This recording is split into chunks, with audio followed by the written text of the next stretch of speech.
Bonjour à tous. Alors, malgré l'obligation de distanciation sociale qu'on est en train de vivre, cette période de confinement est aussi propice à retisser des liens grâce au numérique. L'équipe Brightness, dont je fais partie, a accompagné depuis une dizaine d'années des centaines d'intervenants à monter sur différentes scènes, la scène de TEDx, la scène de l'échappée volée ou encore aujourd'hui la scène de Boma. Et on voulait en fait tous ensemble profiter de cette période pour retrouver celles et ceux qui ont foulé en fait ces scènes et prendre des nouvelles. Alors le principe il est simple, c'est 30 minutes de discussion pour revenir sur l'expérience du talk, sa préparation, et puis surtout effectivement prendre des nouvelles du projet présenté éventuellement et savoir tout ce qui a pu se passer depuis. Alors aujourd'hui, je suis ravi parce que pour cette première rencontre, on retrouve une vieille connaissance, effectivement, Franck Zal, fondateur de la société Emarina, qui a été également auteur d'un talk assez remarquable donné à TEDx Paris en 2014 sur une bio-innovation incroyable, la découverte d'un transport d'oxygène universel à visée thérapeutique. En d'autres termes, une hémoglobine universelle produite à partir d'hémoglobine de vers marin. Bonjour Franck, comment Bonjour. allez-vous? Où êtes-vous? Bonjour, je vais bien. Je suis en Bretagne, dans le Finistère Nord, exactement à Morlaix. Très bien. Bon, la connexion est bonne, c'est top. Alors, j'ai tout de suite une première question pour vous. C'est effectivement une question par rapport à ce talk donné en 2014 à TEDx Paris. Vous nous avez parlé de cette bio-innovation. Alors, je l'ai un peu dit, une hémoglobine universelle, mais euh, d'abord, je voudrais savoir quel souvenir vous pouvez garder de cette expérience de la scène. Bah, c'était très, très, impressionnant. En fait, c'était en fait donc la préparation, c'était, je dirais, j'avais un peu l'habitude de faire des confs, mais en fait, le modèle TEDx, c'est pas du tout la même chose. C'est vraiment un modèle bien serré avec un message clair, assez didactique, et cetera. Je me souviens, en fait, d'être assis dans ces tribunes et puis quand on m'a appelé pour monter sur la scène, une montée d'adrénaline, assez, incroyable. Et puis je pense qu'une fois que les choses sont lancées, ça se fait, je dirais, d'une façon naturelle. Et puis on sent vraiment l'énergie de la salle qui vous revient en fait dans la figure, qui vous donne envie d'avancer. Donc voilà, c'est vrai, c'était vraiment une c'était vraiment exceptionnel en fait comme je sais plus comment dire, mais comme Comme expérience. expérience. Voilà, c'était une expérience extrêmement incroyable, pleine d'énergie, et j'en garde un excellent souvenir. Et je sais qu'aujourd'hui, en fait, cette vidéo en fait, est reprise par énormément de gens, on m'en parle souvent, etc.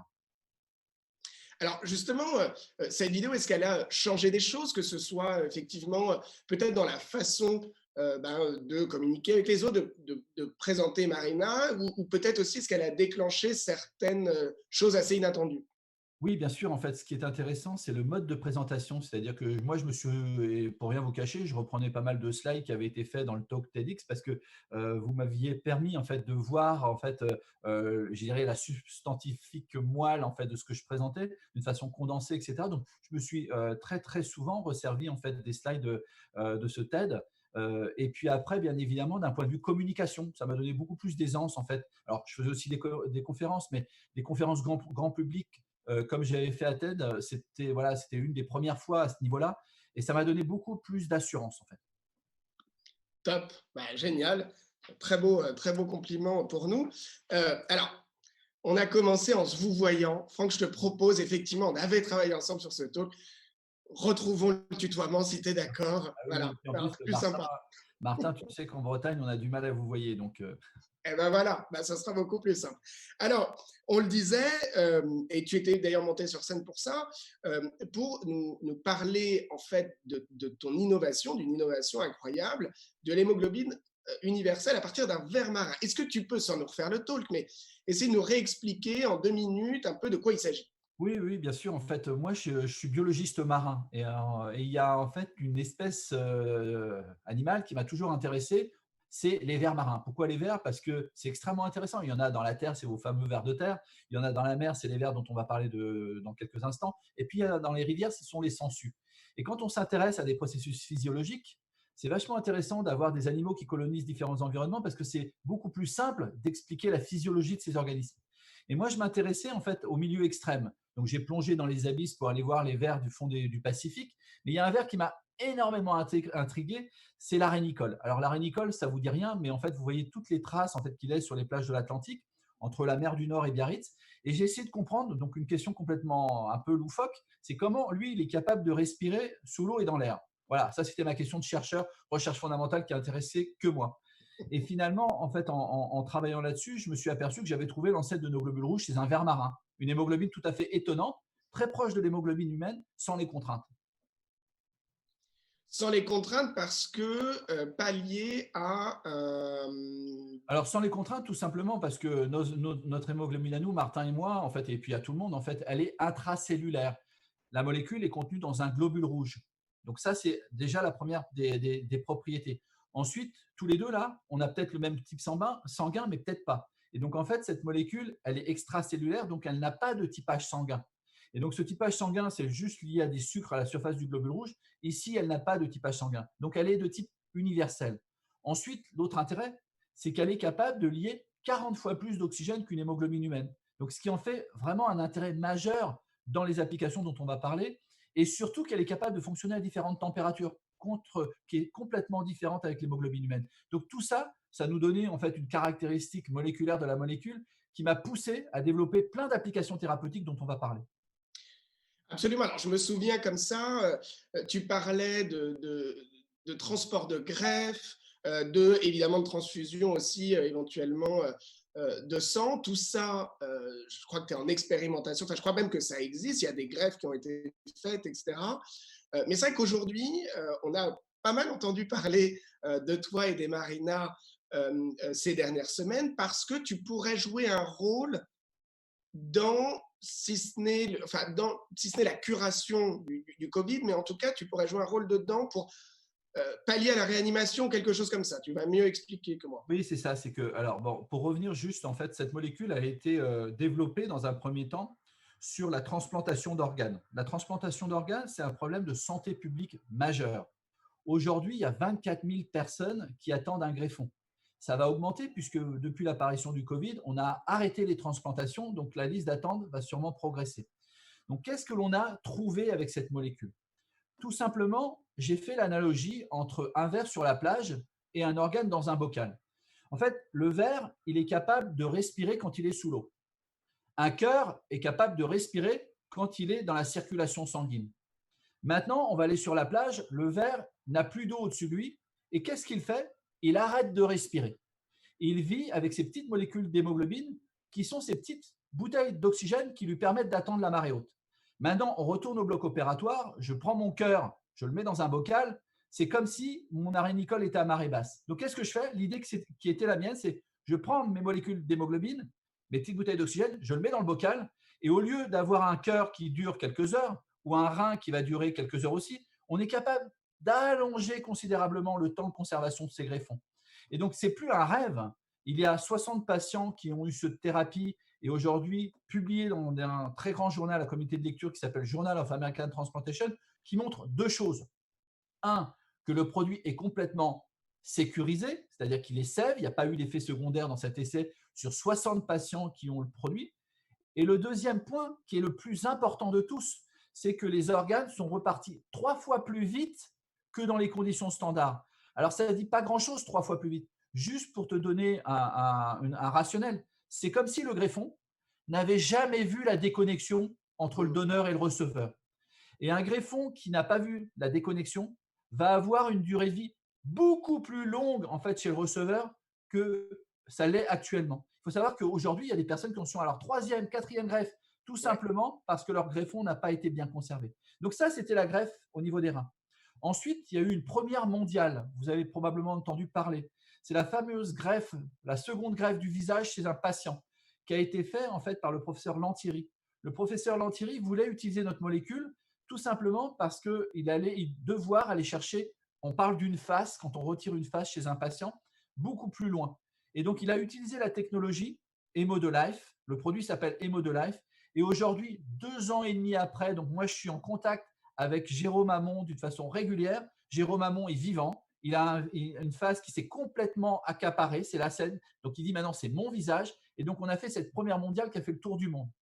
Maintenant, pour revenir au Covid, je ne sais pas si tu veux qu'on continue sur cette piste-là, mais le Covid, dès le démarrage en fait de la pandémie, je suis contacté en fait par des réanimateurs et notamment des réanimateurs parisiens qui voient arriver en fait la vague, le tsunami qui va arriver dans les réa. Ils comptent leurs respirateurs, ils comptent leur main-d'œuvre, etc. Ils se disent, je ne sais pas comment on va faire. Donc, ils ont vu, bien évidemment, que c'était un problème d'asphyxie. Il faut savoir que les personnes qui arrivent en réa, ils sont en état d'asphyxie. Qu'est-ce que Ouais, ça veut dire? Ça veut dire que leur poumon est en fait bloqué. Donc, il n'y a plus une capacité respiratoire comme toi et moi, c'est qu'une partie de leur poumon est colmatée et donc il n'y a pas des échanges respiratoires qui se font d'une façon normale. Et l'idée, c'était d'utiliser cette molécule qui est 40 fois plus oxygénante pour aller oxygéner ces patients et d'aller délivrer cet oxygène comme un respirateur moléculaire. On n'a pas suffisamment de respirateurs, utilisons un respirateur moléculaire qui est moins, je ne sais pas si tu sais, Martin, mais quand on utilise un respirateur normal, on curarise les gens, on les met sur le ventre, sur le dos, etc. Donc en fait, les personnes peuvent être 3 semaines dans le coma. Donc c'est quelque chose d'accord. d'extrêmement lourd. Et donc, l'idée, ça a été d'utiliser, c'était de proposer l'utilisation de cette molécule comme respirateur moléculaire. D'accord, donc la différence, en fait, c'est que si je comprends bien, ils ont du mal à respirer, les poumons ne fonctionnent plus, donc au lieu de passer, donc le sang n'est plus oxygéné, Exactement. donc au lieu de passer par les poumons, tu peux utiliser un respirateur artificiel, mais tu peux aussi utiliser un Moléculaire, respirateur voilà, c'est ça, c'est ça. moléculaire. Par contre, exactement. Et par contre, comme cette molécule a une grande capacité de transporter d'oxygène et une grande facilité d'extraire le moindre atome d'oxygène qui est à proximité de la molécule, ça va capter tous les oxygènes potentiels pour aller les relarguer dans les endroits hypoxiques. Il faut savoir que depuis une semaine aussi, le Covid, en fait, c'est quelque chose qu'on ne connaissait pas. Donc, tous les jours, il y a des publications scientifiques. Bien évidemment, moi, je me tiens, en fait, je regarde tous les jours, en fait, ce qui tombe sur Medline. Ouais, Depuis une semaine, on parle, en fait, d'un nouveau mécanisme que l'on n'avait pas découvert, qui dit que, en fait, je résume, que le Covid, la cible, c'est le globule rouge. oui, Donc, Covid, la cible, c'est le globule rouge. Donc, les patients vont être en hypoxie, non pas seulement parce que leur capacité respiratoire au niveau pulmonaire est atteinte, tout simplement parce qu'il semblerait que le Covid, la cible, c'est le globule rouge, qui va attaquer le globule rouge, libérer le fer du globule rouge dans la circulation, et donc plus de transporteurs d'oxygène. Donc plus de transporteurs d'oxygène, tu imagines, Martin, ça ne sert à rien ou ça ne sert pas à grand-chose de ventiler si derrière les poumons, tu n'as rien qui transporte. Et donc absolument. voilà, ça date de pas longtemps. Le 30 mars de cette année, une publication chinoise a ouvert les yeux à toute la communauté internationale.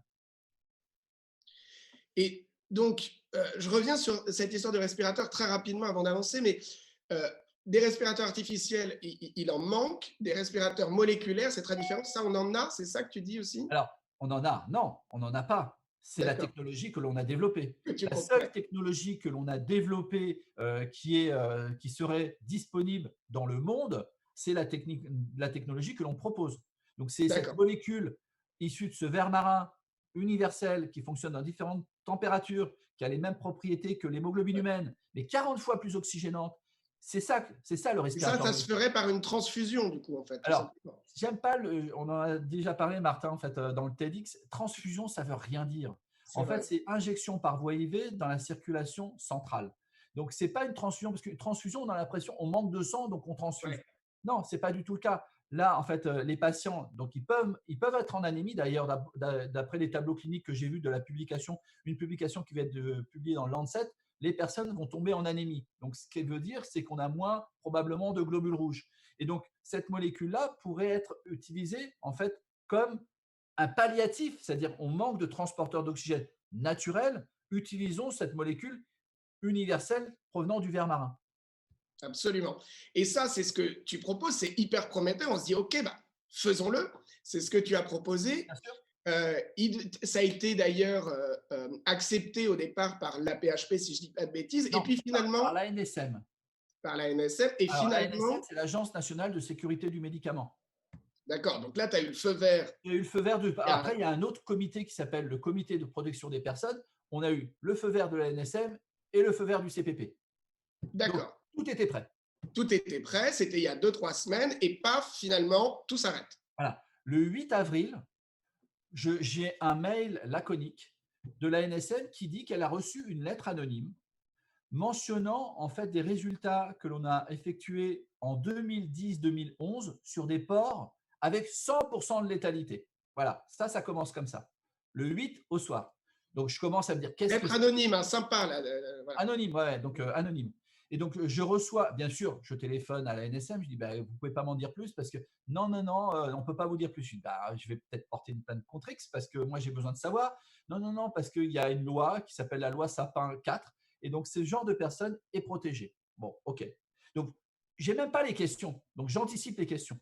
Le 8 au soir à 23h50, je compile 300 pages de tout l'historique de cette histoire que j'envoie en fait au responsable scientifique qui est le professeur Lantieri, le responsable scientifique de lui, il le transmet directement à la PHP à 7h50 le matin du 9. Tout y était dit, tout y était dit. Après, je vais vous expliquer pourquoi c'est complètement loufoque. Et donc, à 8h30, on a un mail qui dit la PHP se retire de la promotion parce que 100% de létalité. Je me pose des questions. 7h50, 8h30 ou quelque chose comme ça, la PAP nous annonce ça d'une façon directe sans même pas m'avoir contacté et même pas demander mon avis. Donc ça, Maintenant, revenons à ces datas. En fait, ces datas, c'était fait en 2011 avec en fait, un groupe qui voulait voir si un choc hémorragique létal, je dis bien létal, c'était des porcs qu'on allait exsanguiner jusqu'à que le cerveau n'ait plus suffisamment d'oxygène. Et là, on essayait de quoi? De les ressusciter. Donc, voir si le phénomène était réversible. On parle de 100% de létalité. On parle de 3 porcs. D'accord? Dans le groupe contrôle, qui était l'injection du liquide hypersarin, 30% de mortalité. Donc, voilà. Donc, on voit pourquoi cette lettre anonyme a été faite et uniquement pour bloquer. Ensuite, on me dit, pourquoi tu n'as pas donné ces résultats à la NSM? Mais tout simplement parce que ça n'a rien à voir, c'était même pas le même produit. Juste pour te donner un exemple, Martin. On parle une pomme, une simple pomme. Avec une pomme, on fait du cidre ou on fait de la compote. Quand je suis en train d'enregistrer le dossier du cidre, est-ce que je fournis la recette de la compote? Ça n'a absolument rien à voir. Quand j'ai mon arénicole maintenant, quand j'ai fait les premiers résultats, en fait, c'est comme si, juste pour te dire, et sans, je sais qu'il y a des gens qui vont peut-être être choqués, mais on broyait les vers marins. On broyait les vers marins. Ça n'avait rien à voir. On était dans notre laboratoire qui n'était pas du tout pharmaceutique. Aujourd'hui, on a un produit pharmaceutique fait selon les normes de la pharmacopée européenne, avec tous les standards, etc. On avait 2 produits différents, le cidre ou la compote. Donc, arrêtez de lancer des boules puantes en sachant pertinemment que c'était pour faire du mal et pour bloquer un essai. Absolument. Ce qui est assez aberrant dans le contexte où tout le monde essaie évidemment de trouver des solutions. Mais c'est ça, quand tu Martin, disais là. je aussi, permets-moi de dire ça.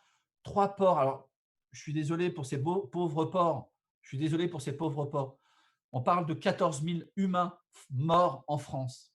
On Absolument. parle de dizaines de milliers de morts dans le monde. Bien évidemment, la recherche doit progresser. Ce qui est vrai il y a 10 ans n'est pas vrai aujourd'hui. D'ailleurs, je t'ai dit, Martin, la publication qui est en train d'ouvrir les yeux au monde entier, on ne la connaissait pas il y a une semaine. C'est une publication publiée par des Chinois qui vient d'ouvrir les yeux à l'ensemble des médecins du monde entier qu'on ne connaissait pas il y a encore une semaine.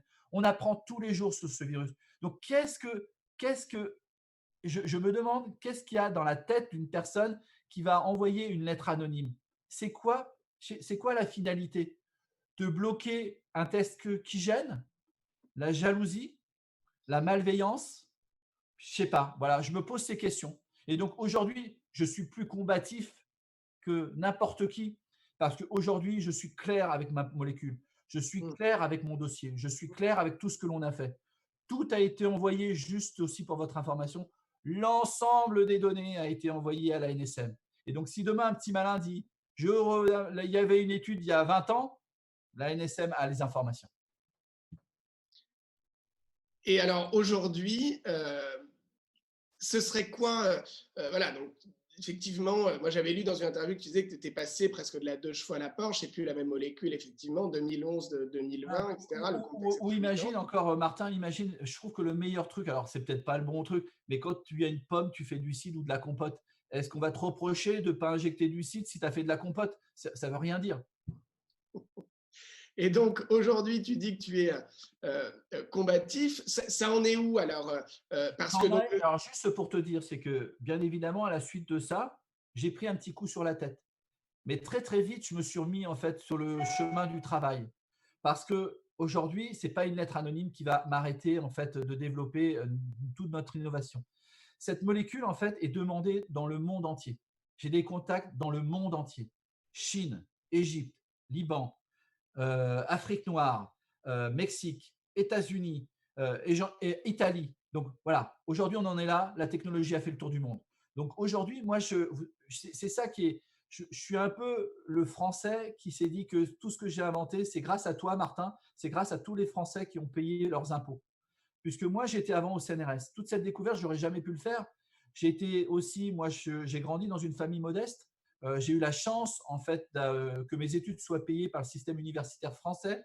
Donc, je suis extrêmement reconnaissant à mon pays. Ça peut paraître bizarre, mais c'est comme ça. Et donc, à un moment donné, je privilégie mon pays avant tout. Et donc, aujourd'hui, on est en train de travailler, on avance parce que des chirurgiens, des réanimateurs, des médecins se focalisent derrière en fait cette technologie. Et donc, voilà, on va voir comment on relance les choses. Mais je suis extrêmement confiant sur le fait que l'on va avancer avec cette molécule. d'accord. C'est difficile là peut-être d'avoir un agenda, mais est-ce que tu penses que ces tests qui finalement donc sont repoussés, si je t'écoute bien, enfin, on espère qu'ils sont repoussés, on pourrait imaginer que ta solution va être retestée dans Oui, l'année, dans les semaines, alors, dans les mois à venir? juste pour te dire, en fait, 2 points. On a entendu hier le président de la République. Il s'est engagé devant les Français de dire que toute solution thérapeutique sera étudiée et sera mise en œuvre. Il a pris les Français en témoin. Donc, je le reprends aussi dans les mots qu'il a tenus. La solution que l'on propose doit être testée pour la santé de nos concitoyens. Ça marche, tant mieux. Ça marche pas, on aura testé. On ne peut pas mettre de côté en fait cet essai. Ça serait criminel. Quand on parle de guerre, on fait de la médecine de guerre.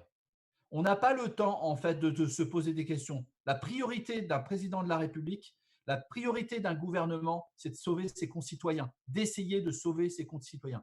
Pas à n'importe quel prix. Aujourd'hui, notre dossier, il est pharmaceutique. Donc, tout est donné, en fait, aux agences. Maintenant, le temps. Le temps, je ne le maîtrise pas. Moi, je peux travailler jour et nuit, 24 heures sur 24, comme j'ai fait, en fait, depuis un mois. Là, on est dans mon bureau. Mon lit, je ne l'ai pas vu très souvent depuis un mois. Ma famille, je ne l'ai pas vue très souvent depuis un mois. Parce que je me focalise avec des médecins, des personnes qui croient en la technologie pour essayer d'apporter des solutions à nos concitoyens, aux patients, à leurs familles. Ça me touche aussi au plus haut point. J'ai des amis qui sont décédés par cette maladie. Et je me dis, peut-être que la solution était dans mon congélateur.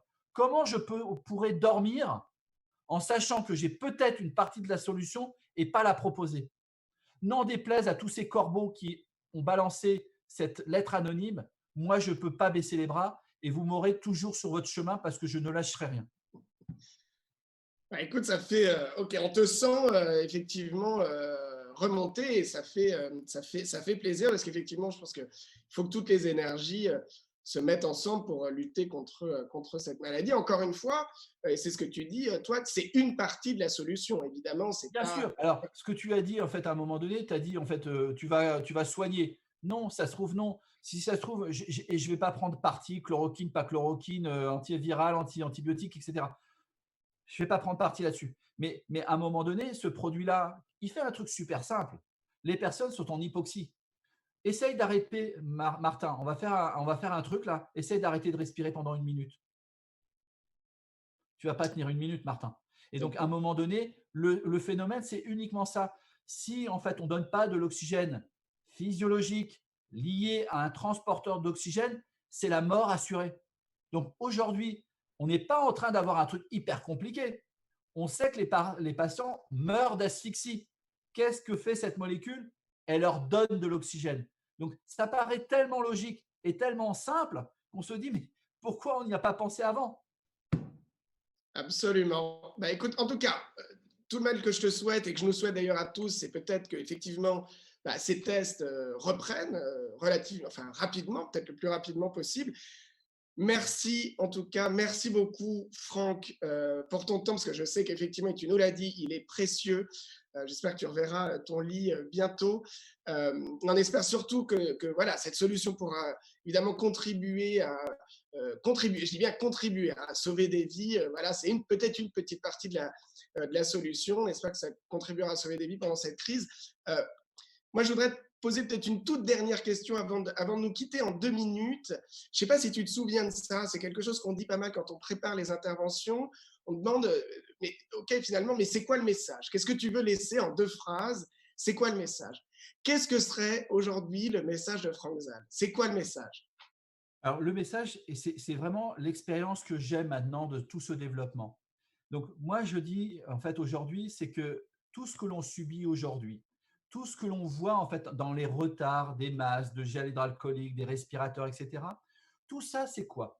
C'est en fait, c'est des réglementations que l'on a mis en place, soi-disant, pour protéger les gens. Aujourd'hui, tout ça, c'est mis en place. Pourquoi? Parce qu'il y a un principe de précaution. En période de guerre, est-ce que vous pensez qu'on a le temps de parler du principe de précaution? Ce principe de précaution aujourd'hui, c'est devenu la précaution par principe.